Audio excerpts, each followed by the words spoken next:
In this video, we will learn how to use different knives and basic cutting techniques to use in the kitchen. Handling a knife isn't always the easiest task. It takes practice and skill to make precise cuts. There are many different knives to use in the kitchen as well as different cuts that can be made. This lesson will make you feel more comfortable while handling knives. Let's learn what it's all about.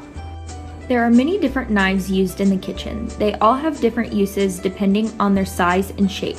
For example, the chef's knife is the most versatile knife used in the kitchen and is used for mincing, chopping, and dicing, while the boning knife is used for more precise cuts like getting the meat off the bone.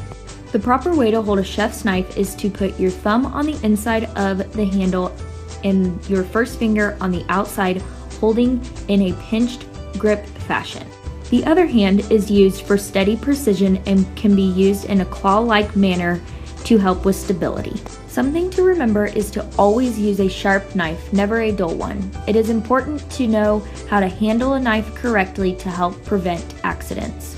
Now that we know how to hold our knife correctly, what do we do with it? There are many different cuts and techniques that include chopping, dicing, mincing, julienne, brunoise, and chiffonade. To chop is to cut something into small pieces. This cut is not very precise and can be used for vegetables that go into stews. To dice is to cut into precise cubes and can range from small to large pieces depending on what you are cutting.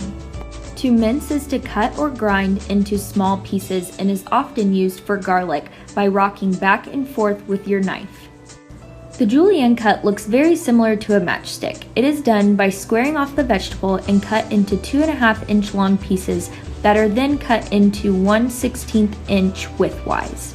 Brunoise is similar to the small dice and can be done by cutting the julienne stick into cubes. The technique of chiffonade is used for leafy vegetables and is done by rolling the leaf and cutting thin round pieces for garnishing.